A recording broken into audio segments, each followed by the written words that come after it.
Good evening. I'd like to welcome everyone to the Lancaster Central School District Annual Budget Hearing. Seems like we've cleared out a little bit, so I'm glad we're taping this. This will be on the website. I'm glad people have an opportunity to view this from home. This has been yet another great year, and I'm very proud of everyone involved in our student success. Moreover, I wanted to send a huge thank you to everyone in the district and the community for their continued support. Lancaster Central School District is a destination district now. That wasn't always the case. 15 years ago, we had a graduation rate of 87%, and we had 53 students drop out every year. Since that time, we've created programs, we've done great things, our teachers, our support staff, our administration. And on a macro level, student achievement has never been better in this community's history, and it happens to be the highest in district history. Our 2000 graduation rate from Lancaster High School was 99.5%. In June of 2022, the highest in school district history. And that 99% remains number one in Western New York, and is 6 years consecutively, I believe, number one in Western New York. Additionally, in 2022, we're not only talking about Regents exams, plain old Regents exams that have existed for 113 years. 73% of our students graduated with Regents exams with advanced designation diplomas, highest in district history. And last year's seniors were awarded over $10 million in scholarships, the highest in school district history. I expect this year's student achievement to be even higher, and I'm so proud of the Board of Education, teachers, support staff, and administrators to make all this possible.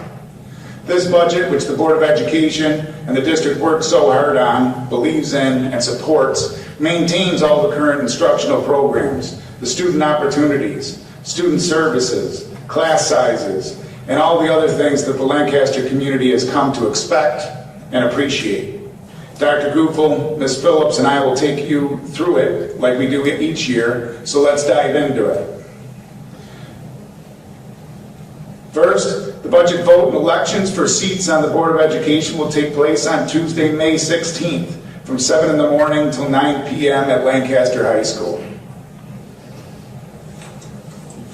As I stated, the 2023-24 budget maintains all educational offerings, instructional programs, student opportunities, staffing levels, class sizes, increased mental health support, while remaining below the New York State property tax levy limit. I think everyone has felt the increased costs of things in their own daily lives and their own homes, and here we in the school district are no different. The budget-to-budget increase is one of the largest for some time, but it's still 1.1% below the 2022 inflation rate. This increase accounts for negotiated salary increases, increased contractual supply costs, increases to student needs, additional positions to support students' academic and mental health needs, rising benefit costs, and all the normal things that have increased in your own homes, like electric bills, fuel bills, etc. I'll turn it over to Jamie to address some of the components of the budget, and then we'll talk to Dr. Goofel, we'll talk, and then I'll come back. Good evening, and thanks for staying. The 23-24 proposed budget is $130.7 million. That is a 6.9% budget-to-budget increase over this current school year. We are required by New York State to present the budget in 3 components: administrative, capital, and instruction or program. So we'll go through those with you first tonight. The administrative component provides for all overall general support and management activities for the district as a whole, including the district office functions, district-wide expenditures, business functions, personnel functions, and building administration. It is the smallest portion of our budget at 9.66% overall. This portion of the budget for 23-24 is increasing by 3.24%. Contractually obligated salaries and benefits account for 76% of that total increase. Other major increase in this area is related to safety and covers our current use of our SROs with the Lancaster Police Department, our liaison program with the Lancaster Police Department, and off-duty security both during the school day and in evenings. The program portion of the budget is the largest portion of the budget at 73.6%. This portion contains all the expenditures directly related to instruction of our students. So that includes classroom instruction, special education, technology, transportation, extracurricular activities, and student support services such as guidance, social work, library, and the health office, to name a few. This portion of the budget maintains all current programs, as Dr. Bailey said, class sizes and student opportunities also. The budget also has an addition of one FTE for a CSE chair, one FTE AIS teacher, and one FTE elementary grade level positions, along with the addition of several extracurricular positions and stipend adjustments. The annual major cost driver in this section of the budget is contractual salaries and benefits for our instructional faculty and staff. This portion of the budget includes 816 out of our 984 staff members, so it's about 83% of our staffing levels. It also includes our substitute teachers and our instructional support staff subs. Salaries and benefits costs within this section of the budget account for 66% of our budget-to-budget increase. Some other major increases beyond employee costs in this section are, as Dr. Bailey referenced, when you are out shopping at Wegmans and BJ's, you do notice that the cost of your goods and the things that you need for your household have increased, and we have witnessed that here. We also have increased contractual transportation costs for out-of-district special education busing. Some increased BOCES costs attributed to special education, tuition, and related services, and an increase in the career and tech ed enrollment that we had from 170 to 198 students. We also have seen a pretty drastic increase in the special education budget in terms of tuition for out-of-district placements and other contractual special education costs. Sorry, this is the second half of that portion of the budget. There are several expenditures within the program budget that are offset in part or in full on the revenue side by state aid to education. Our textbook costs, our computer technology or computer software, and some of our library materials, to name a few. Special education costs are also aided to a degree, along with our BOCES costs and also our transportation costs. All of those are paid on a one-year lag.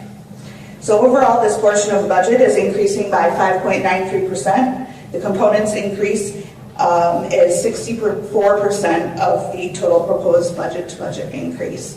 And so now I'm going to turn it over to Dr. Kufel in the only way Dr. Kufel can do brief, provide us with some program and student achievement highlights.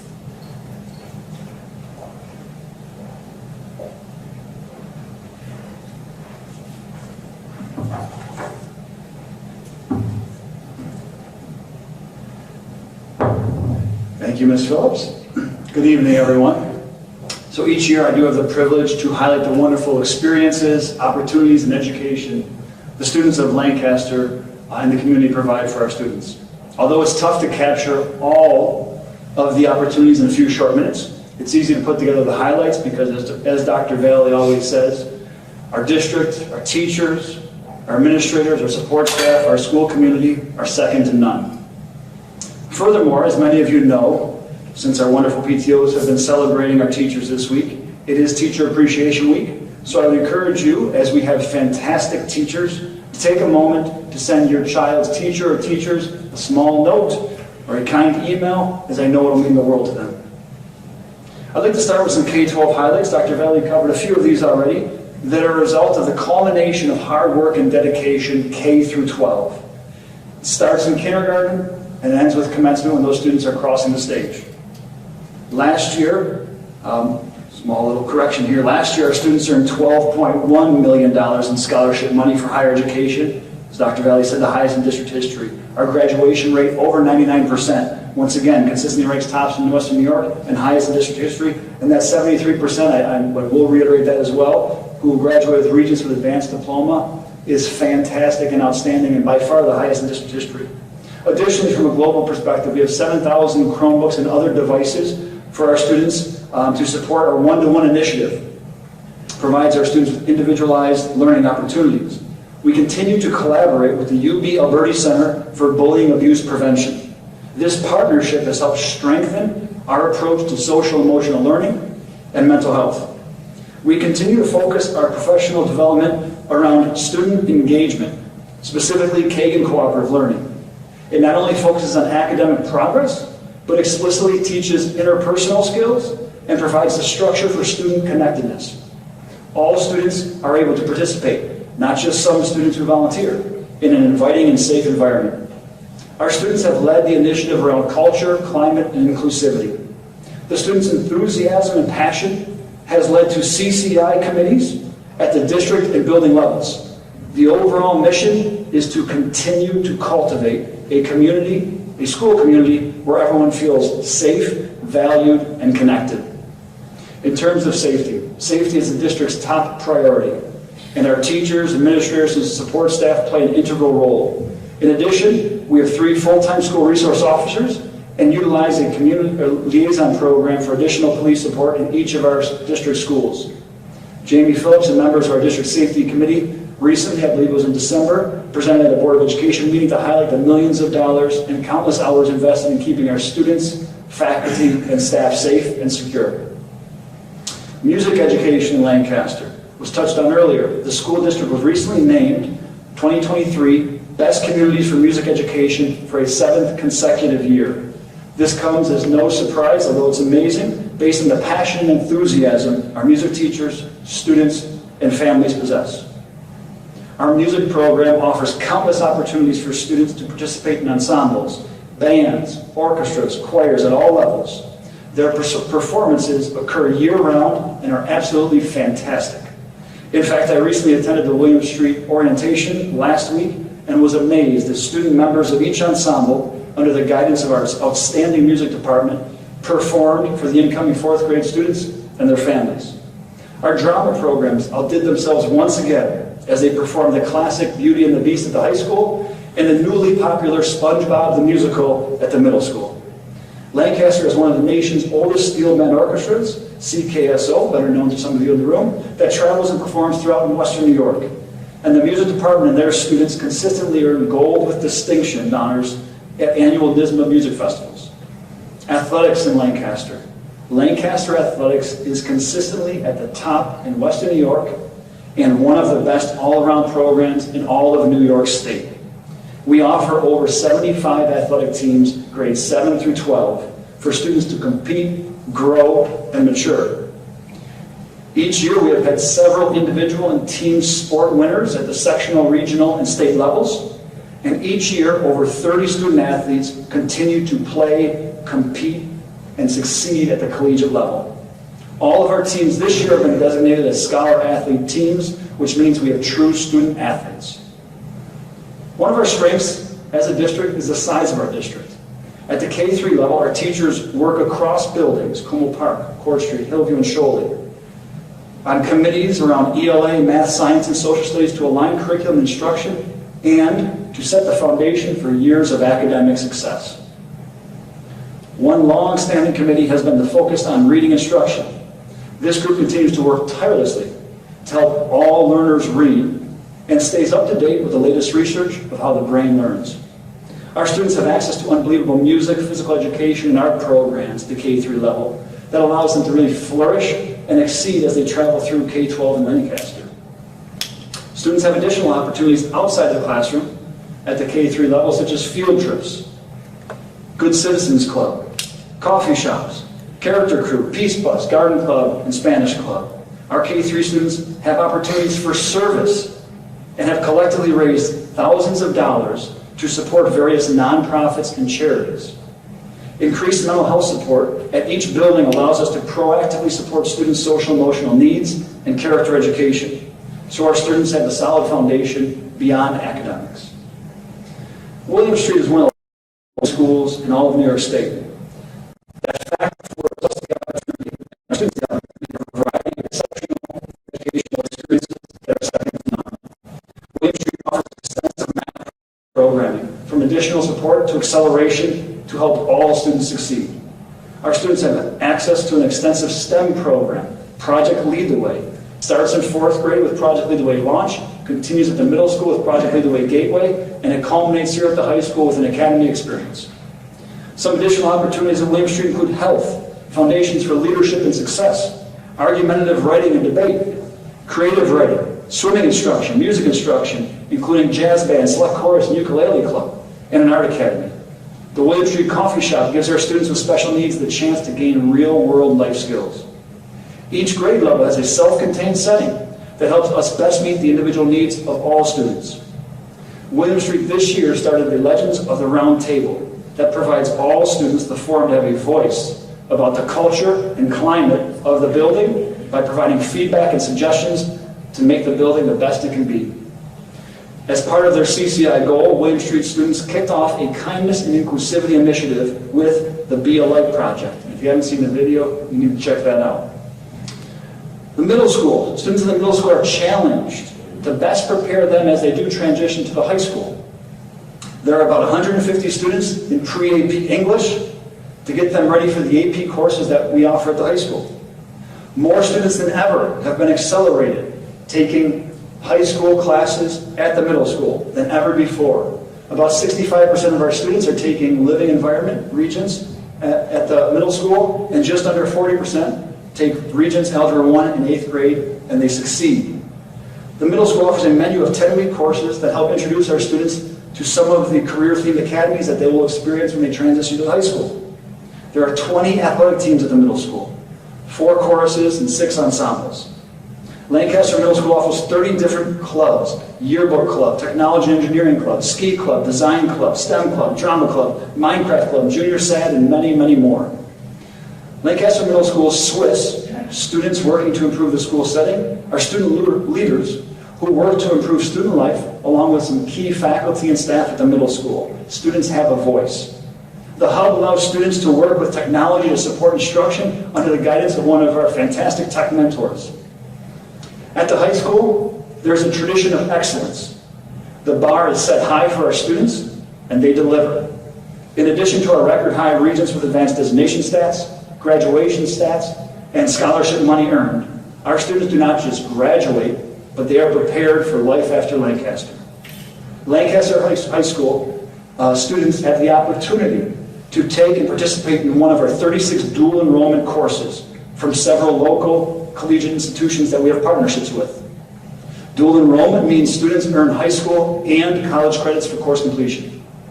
Our students have the ability to participate in one of our 20 advanced placement AP courses to prepare for college and career pathways. We have 7 career-themed academies: the Academy of Hospitality and Tourism, Project Lead the Way, the Academy of Finance, Leadership Academy, Trades, Academy of Visual and Performing Arts, and the Healthcare Academy, that provide our students with real-life experiences prior to graduation through rigorous coursework and partnership with local industries. In addition, many of our students participate in career and technical education through the Harkness and Potter Road programs in collaboration with Erie One BOCES.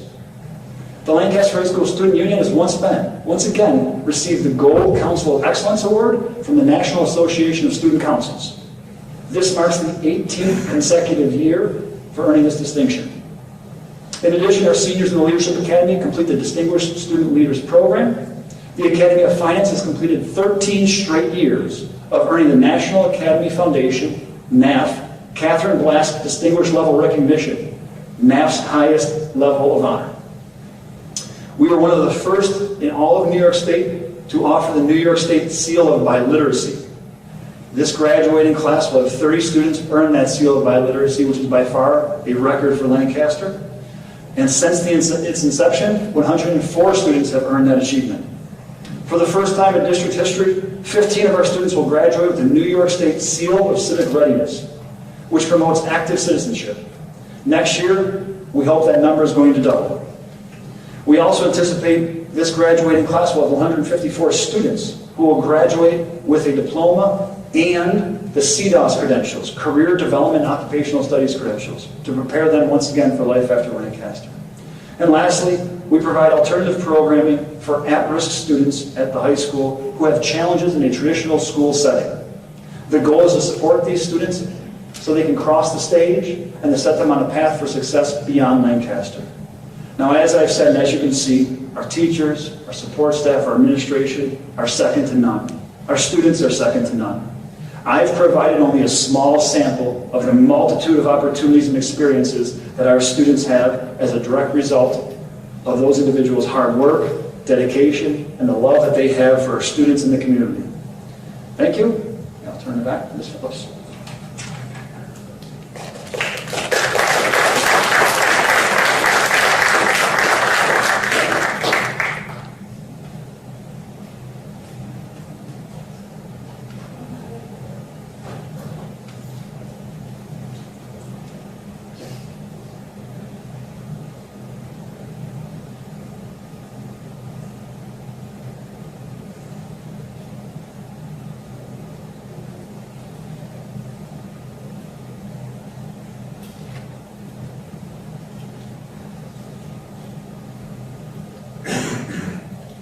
Thank you, Dr. Kufel. I'm going to hire you as my next hype man because this gave me all the feels.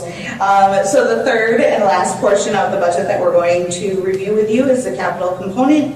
This component provides for the operating and maintaining of the district's facilities, debt service payments from capital improvements, and transfers to other funds, including $100,000 for a capital outlay project. It also, as a portion of the whole budget pie, it represents 16.75% of the overall budget. This portion is increasing 13.79% over the current year's budget. Those increases are related to a few things. Our contractually obligated salaries and benefits for our maintenance department, increases in our facilities department budget due to supply chain and service cost increases. The budget has really felt an impact the last couple of years as all of the services and supplies that we use to keep these buildings running have dramatically increased. We also have to complete the New York State lead testing of water testing for next year. So we have budgeted for that testing at about $50,000 for next year. And then we've also looked to replace and purchase additional equipment for the facilities department, predominantly for snow removal. 81% of the increase, though, is debt from construction. So we are in the thick of our 2018 $77.1 million capital project. This summer will be phase 4 of 6. And as we move forward each summer with doing more construction, some of the debt payments and interest payments for that project are starting to come on. On the revenue side, though, however, the debt service payments are offset in part by state building aid that we're receiving for these projects and also use of our debt service reserve.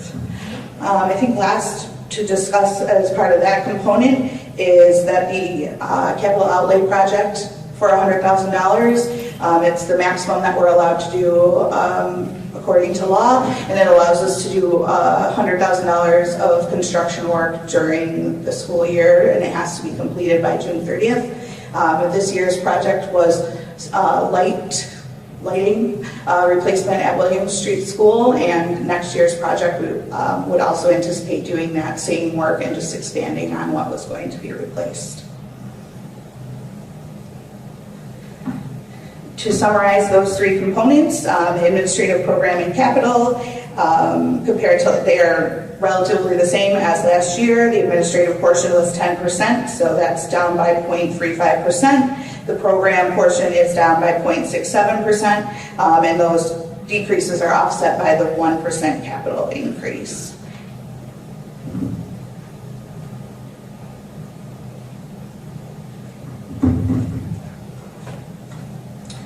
To talk you through the expenditures in a slightly different way, this is another way to look at the expenditure budget, and it's by grouping expenses in terms of like expenses, so salaries, equipment, contractual.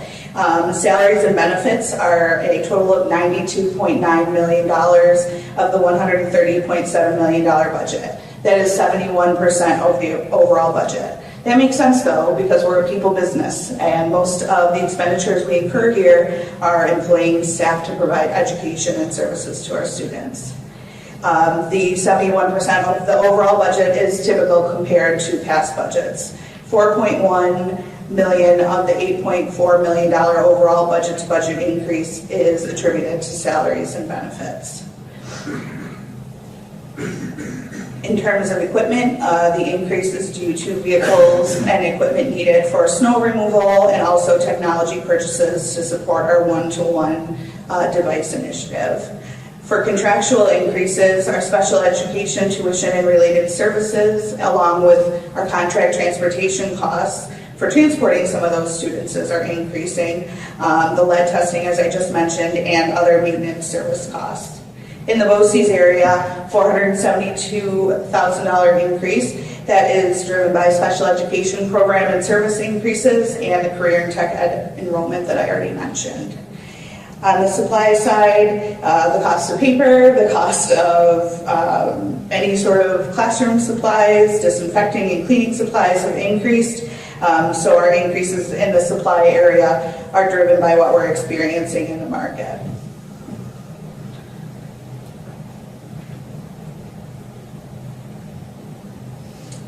And on to our revenues. So the budget that's being voted on Tuesday is the overall expenditure budget. You voters are not being asked to vote on the revenue estimates, nor are they being asked to vote on the tax levy or the tax rate. It is the expenditure budget as a whole that is being voted on. However, as part of that, we are required to provide an estimated revenue plan that's equal to that expenditure plan that we're presenting to the voters. So our district has really two major revenue streams, one being New York State aid to education and the other being the property tax levy. I will discuss the tax levy in just a minute. With respect to state aid, the state budget was just passed last week, which was after we had to approve our overall budget. But our estimates that we included in this budget are really just about spot on. Overall, we are receiving a $4.8 million increase in state aid to education. $4.2 million of that is foundation aid. The remainder is small increases in building aid to cover from our capital projects, transportation aid, and BOCES aid. Foundation aid this year for 23-24 will be the first time since the aid category was created in 2007 that it is 100% funded to the formula. So 2 years ago, the governor made a commitment to finally getting districts funded into that formula amount, and in the last 23-24, we'll see us finally at 100%. I'd like to mention this because many of you were here for the deficit reduction adjustment and the GEA, where we were saying, you know, not only were they not funding us to our formula, but then they were also taking money away from us. Overall, since this aid has started, so 17 years, the district has not received over $150 million that they should have. That is because the formula hasn't been funded to the formula. We will never get that back, so it's not worth dwelling on, but it is worth celebrating now that we are finally at 100% of this formula. Aside from state aid and property tax, which we'll talk about in a minute, we have two other major changes in our revenue. We had a major increase in our sales tax budget based on what we've been receiving the last couple of years. So we were reflecting the actual receipts now in our budget. And then we also have been investing the cash that we have on hand throughout the year as wisely as we can in maximizing that return. When I started here in 2010, we had $1 million of interest earnings budgeted, and we earned $80,000. The interest rates were very favorable then, and this definitely ebbs and flows based on the economy, but we're currently investing pretty strongly and are reaching the $1 million mark in our investment. So we are increasing the budget back up to that. So the other part To discuss before I move on to the property tax cap, or property tax levy, is our reserve use. It was said multiple times earlier today that there is unallocated funds, or trying to think of what a good word is to use, basically implying that we don't know where our money is. Every unaccounted for funds, every dollar is accounted for.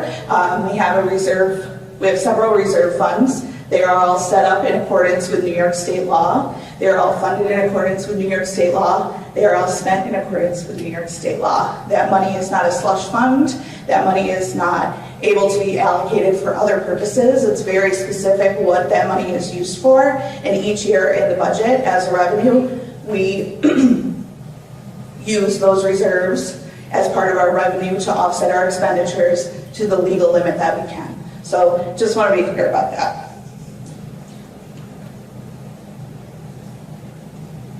Overall, as I said, property tax is one of our major aid items, 48%, state aid 38%, and revenues and appropriated surplus is just under 6%. The property tax was previously almost 50%, so the local share and the local responsibility towards this budget, while the levy is increasing as a piece of the pie, it is shifting away from local responsibility, and state aid now has more of a contribution in terms of our overall budget.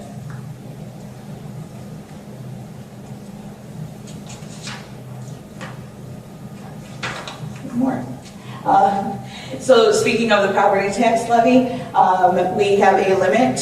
We're in our 12th year of the property tax levy cap, in which there are various factors that we use that are provided by New York State to calculate a limit or a maximum that we could go out with in our tax levy, and only need to have 50% plus one of the votes at the budget vote. So this year, our property tax cap calculation was $62.8 million. That would have been a 6.03 increase in the levy.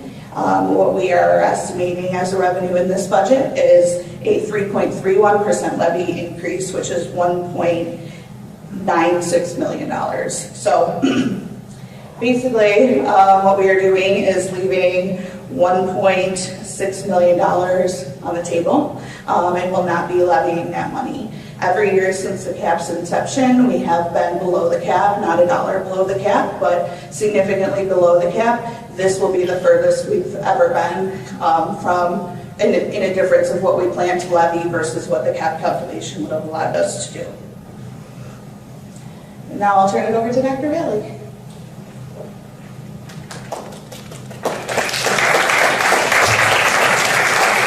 So tax rates. It's important to point out that school districts across New York State are forced to estimate tax rates each year in May, because that's when we vote on our budgets. But it's also important to say that these are always estimates, and the final levy rates are also set in the town, and each individual town, in August. So we vote on in May, but the actual rate is set by the town in August.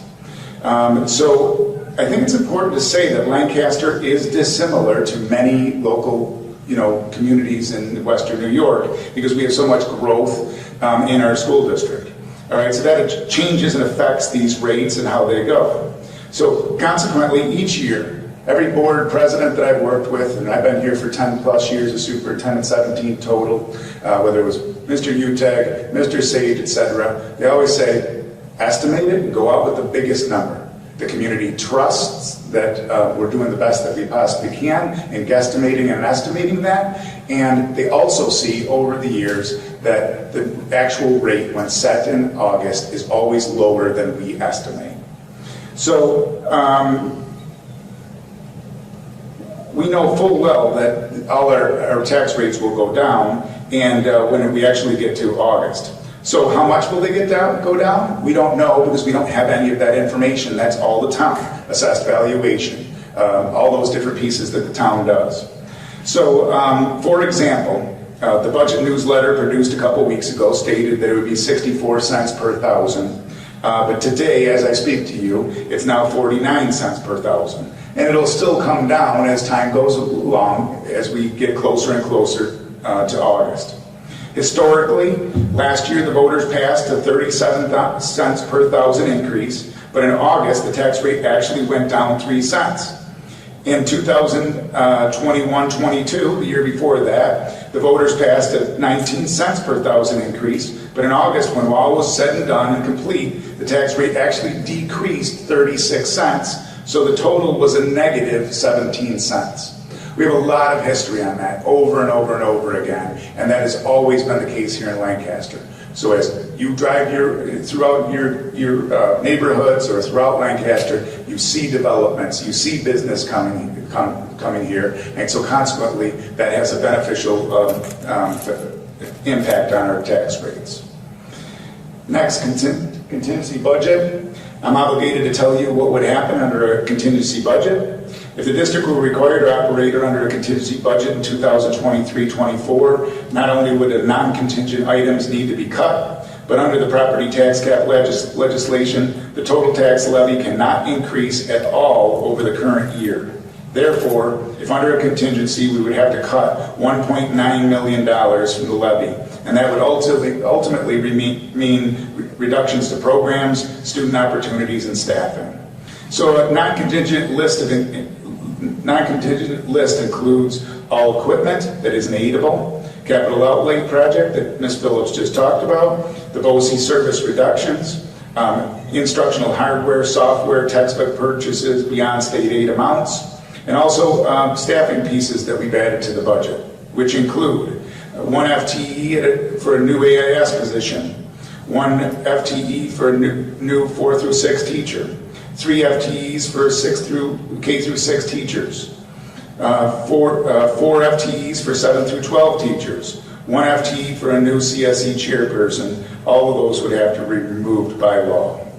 Proposed changes to extracurricular positions, stipends, and new clubs also would have to be removed. Reductions in instructional, athletic, and the music department equipment, supply, and contractual funds would also need to be removed.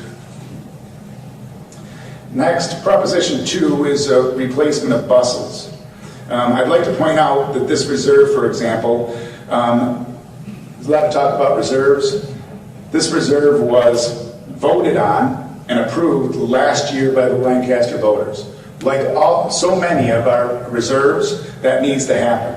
Additionally, Lancaster voters approved not only the funding of the reserve, but also the time frame itself. All our reserves are on our website and can be viewed by the public. There is complete transparency to the dollar. Specifically, the reserve balance for the bus reserve is $3.75 million. If the proposition is approved, this reserve balance will go down to $2.64 million, which would theoretically give us approximately 2.5 years of replacements at this level remaining in this reserve to replace buses. Finally, the vote itself is on May 16th, and there are 3 candidates running for 6 trustee positions: Michael Sage, Tara Romig, Glenn Jackson, Timothy Talbot, Laura Sproul, and Dan Romig. Like I said before, Lancaster Central School District is now a destination district. People from all over are choosing to come here. Houses are in high demand, and values are rising. Make no mistake, a high-quality, respected school system is the bedrock, the foundation for all this to happen, and is a major reason we see so much construction and growth in our community and people coming here. Thanks to a thoughtful and proactive Board of Education, and of course community support on our 2012 capital project, our 2015 capital project, and our 2018 capital project votes, which total $147 million of capital construction, which is highest in Western New York over that period. This has resulted in major construction to fix our 1940s and our 1950s buildings. Admittedly, we have some ways to go, but we will continue down this path maximizing state aid to help to keep taxes lower here in Lancaster and make Lancaster second to none with regard to academic, athletic, music, and extracurricular opportunities offered. This proposed budget maintains the programs and opportunities that have produced all of the student success. I believe it's a good budget, and I'm hopeful that we will have community support on May 16th. At this time, we'd love to open it up for questions.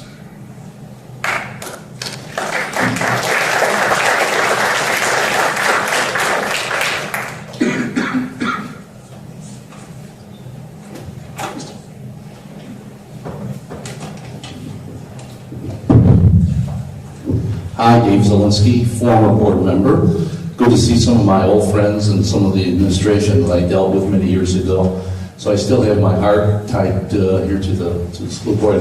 However, Dr. Kufel made a great presentation as to what the district does offer and the enrichment programs, etc., for the students. And I'm encouraged by that because I myself now have grandchildren that are entering the school district, so I look forward to their ability to participate in what is offered. And I know that all costs money.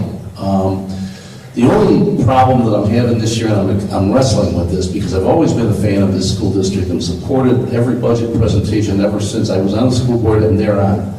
This year I'm wrestling with it because I feel that as much as there's been exposure to discussion with regards to how we support our students, there's also the other constituency side that I think might, I won't say getting short shrift here, but the observation that the district wasn't transparent. I mean, you got actually people that came out of the woodwork to talk about non-transparency, to become candidates in that regard, to force the issue, so to speak, with regards to learning more about it.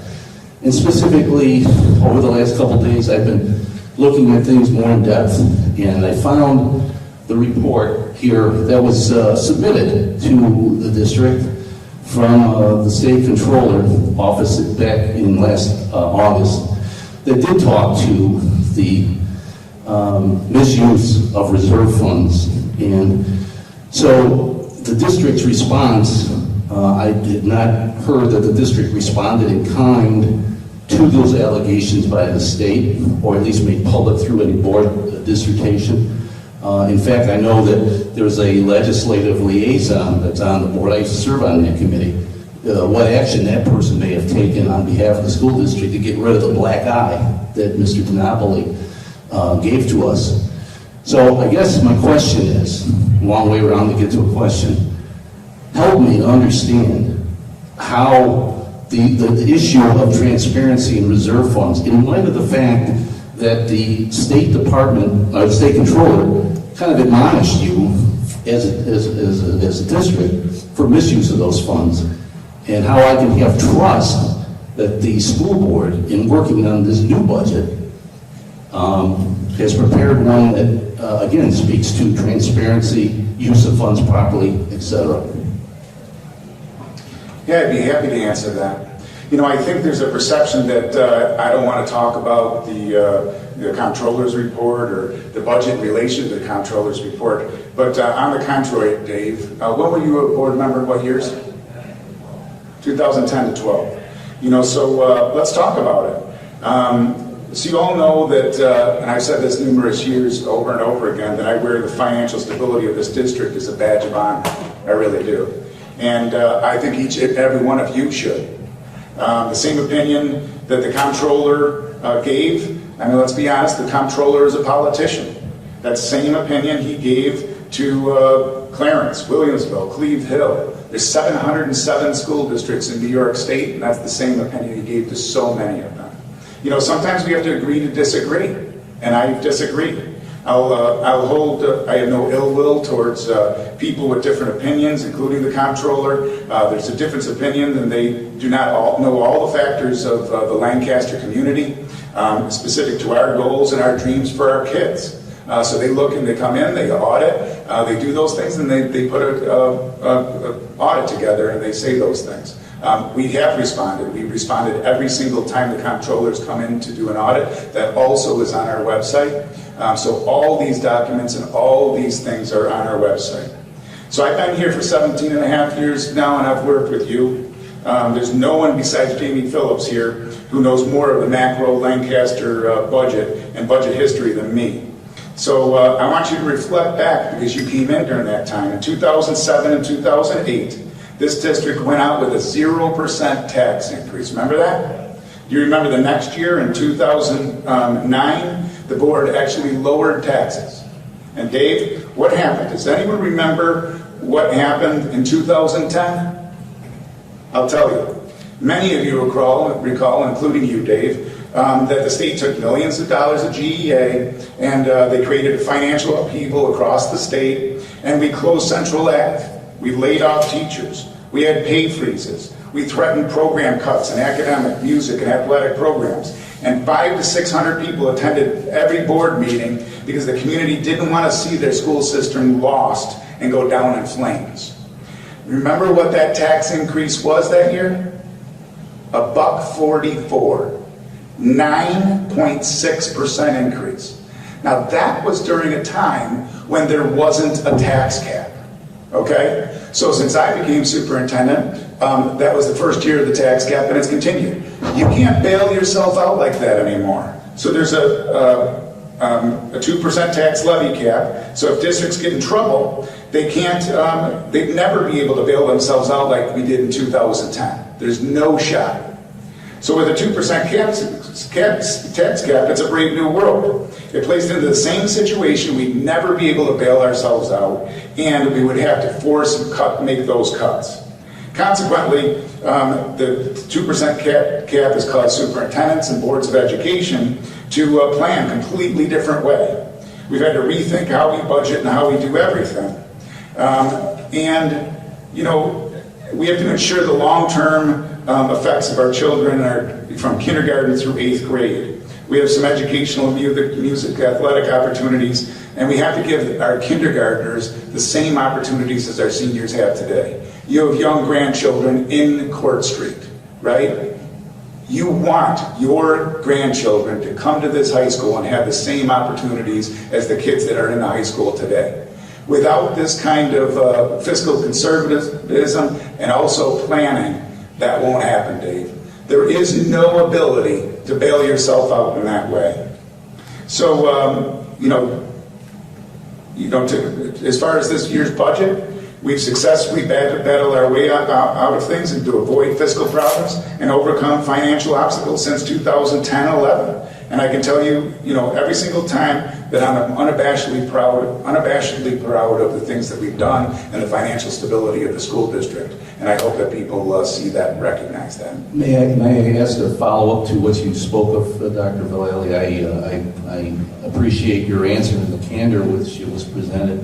Do you think, however, in a community that sees a 6.9% increase in spending over last year, the sticker shock of that, you would have been better served in your district newsletter to take a page out and talk about the misconception of the reserve fund and put it out there and say to them, here's what happened, folks. Respond in kind, because all of a sudden this has got traction. And if you would have used the vehicle of the newsletter, take a page out and explain it, just like you just did, I think it'll be more palatable to a voting community who might be on the fence at this point. Yep, and we did that. We responded to that comptroller's report. Certain people will take that comptroller's report and put it on social media and do those things, but I think the good people of Lancaster will see, and like they have for the last 15 years, that we're doing things prudently and we're providing great opportunities for students. Like I said, they can agree to disagree and look at those things, but we have responded to those things comprehensively. We put them on the website, and I can't control everything that goes on social media or how people want to distort that.